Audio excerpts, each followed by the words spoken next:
שלום לאדריכלית מיכל שיין. שלום. את הגעת אלינו במסגרת פרויקט העיצוב של חזי בנק. לא מעט מעצבי על משלבים בזמן האחרון אופנה עם עיצוב הבית. איך זה בא לידי ביטוי? נכון. הרבה מאוד מעצבי על מתחום האופנה מעצבים קו משלהם לעיצוב הבית. אם זה ארמני שעשה את... בדיוק רציתי להגיד ארמני, זו הדוגמה. ארמני קאזה. ארמני קאזה הידוע. לרוב החברות יש היום, לרוב החברות אופנה יש היום קו למוצרי בית. גם רלף לורן ומיסוני, ורסאצ'ה. מיסוני זה גם צבעוני גם בבית, זה הכל? כן, כן. מיסוני זה בדיוק אותו דבר. אותו קו שהוא כל כך מדהים מיוחד באופנה, הוא נכנס גם לתוך עיצוב הבית. ואז יש הזדמנות ליצור רהיטים, מוצרים מיוחדים, זה כיסויי מיטה או כריות שהם מאוד מאוד מיוחדים. אפילו בארץ אנחנו ראינו שחברות מסוימות של דוגמה מטבחים, לוקחים כל מיני מעצבי אופנה ו... בהחלט. בארץ גדעון אוברזון, המדהים, שהוא מעצב אופנה, הוא עשה קו משלו גם למטבחים וגם לדלתות. אפשר גם לראות מכיוון אחר שמעצב רון ארד, שהוא למעשה בא מתחום העיצוב והתכנון והארכיטקטורה, הוא עושה קו משלו לעיצוב של משקפיים, שזה דווקא השפעה הפוכה. זאת אומרת, ההשפעה היא בשני הכיוונים. עכשיו, איזה עוד מעצבים... סליחה, מעצב רגיל, יכול באמת לקחת השראה מעולם האופנה? בהחלט. קודם כל, אנחנו מושפעים כל הזמן מכל העולמות, כי זה חלק מהחיים שלנו וחלק מחיי הרחוב, והתרבות היא מושפעת תמיד אחת מהשנייה. אפשר כמובן להשתמש באייטמים מסוימים.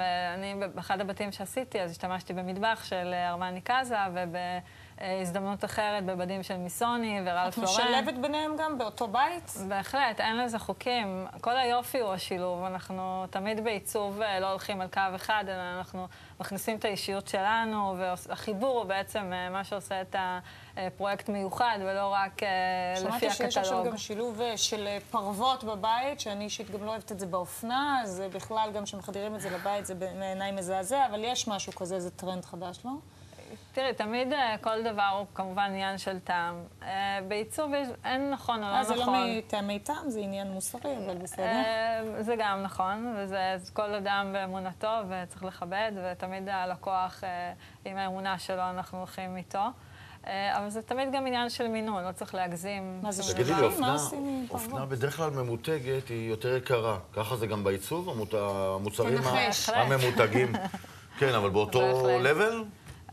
כמובן שכן, כמובן שכן. בגדול יותר, אתה יודע, בגד זה קטן, ספה זה כבר הרבה ריפוי. זאת אומרת, אנחנו מדברים על מוצרים שהם מותגים, שהם מוצרים יקרים. בהחלט, המוצרים יקרים מכמה סיבות, גם מעצם היותם מותגים וגם האיכויות הם לפעמים בהתאם. יש גם מוצרים אחרים שהם מאוד מאוד יקרים, הם לא ממותגים, אבל האיכות מייקרת אותם. יש כבר חקיינים של אותם מעצבים בעריות לבית? כי באופנה יש. מן הסתם. כמובן, מן הסתם. במודע או לא במודע, כי לפעמים יש חיקוי שהוא חיקוי אחד לאחד, ולפעמים ההשפעה היא השפעה שהיא בלתי נמנעת. אבל זה משהו כבר שיש מקום שאפשר ללכת עליו, שאתה יודע שזה חקיין של ריהוט מסוג מסוים. לא, אתה מסתכל בעין, זה אפילו לא שמים את השם, לא חיקו את השם. זה קיים בכל מקום, זה בלתי נמנע, בהחלט. תגידי לי שאלה אחרת, חוץ הזכרנו מטבחים, והזכרנו כיסויים למיטה וכל הדברים האלה, באיזה עוד מוצרים אנחנו יכולים לראות מוצרים ממותגים? אז בהחלט יש קו שעיצב רלף לורן לגופי תאורה, שזה קו מדהים, מאוד מאוד מיוחד. גם קריסטלים שנכנסו, אם זה גם בגופי תאורה או בכל מוצר שהוא, אפילו בעריכים וחיפויים של מקלחות, אפשר לראות קריסטלים, אפשר לראות הדפסים שונים שבאים אפילו מעולם של שנל, דולצ'ה גבאנה. יש ממש חיפויים עם בהחלט, עם הדפסים שאפילו מופיעים גם בעולם האופנה ובטקסטיל עצמו ובביגוד עצמו, הם מופיעים גם על גבי אותם חיפויים. שחור באופנה מאוד הולך. גם בבית אנחנו רואים הרבה שחור, או שזה פחות? השחור הוא תמיד קלאסי, הוא תמיד דרמטי. כן, אתה גוף, אבל כשמרזה את הבית, בבית אתה רוצה שזה דווקא יראה רחב, לא רזה.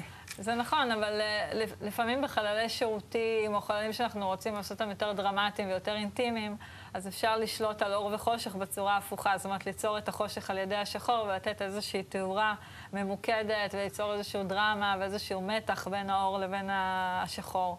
השחור הוא משמש תמיד, הוא תמיד קלאסי, הוא תמיד נכון, תמיד דרמטי. תגידי, מותגים זה סמל סטטוס.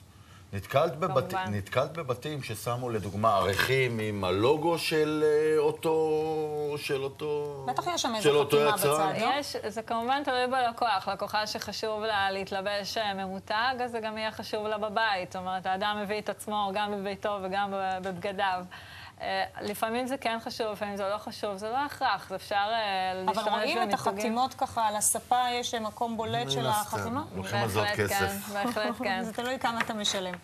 מיכל שיין, תודה רבה. תודה רבה. בכיף. הפרסים בתוכנית